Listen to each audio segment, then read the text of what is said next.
Good morning public. तर सकाळचे 10 वाजलेत आणि माझी तयारी झालेली आहे.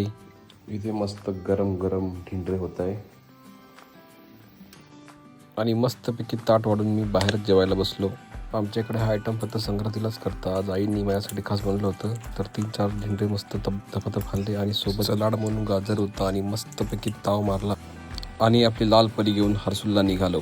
तर राहुलच्या सॉंगचे 2-3 टेक घ्यायचे बाकी होते ते आम्ही घेतले आणि तिकडनं विलास भाऊंची एंट्री झाली आणि टेक चालूच होते. आम्ही आलो भैयाच्या धाब्यावरती. आईट भैया आणि ती शिवट. तर आम्हाला शिवटीचा सीन पाहिजे होता. तर हर्सू जवळच आहे, हर्सूल इथं आहे आणि शिवट इथं आहे. तर आम्हाला सीन सापडला आणि आम्ही सीन टेक घेतला. आता राहुलकडनं पार्टी आहे तवा चिकनची, भैया बनवतोय. तर इथे लज्जतदार चिकन बनत होतं. तसं आमच्या तोंडाला पाणीच होतं. बघा तुम्ही, एकदम खतरनाक आहे बाबा, नातखोळा. चिकन खाल्ल्यानंतर मी स्टुडिओला गेलो आणि आपल्या वेबसिरीजवर काम करायला लागलो. भावांनो, आपली नवीनच लवकर वेबसिरीज येणार आहे, तर नक्की वेट करा कारण अजून कामच चालू आहे. तर हा ब्लॉग इथेच संपवतो. जय जोहार, बाय बाय.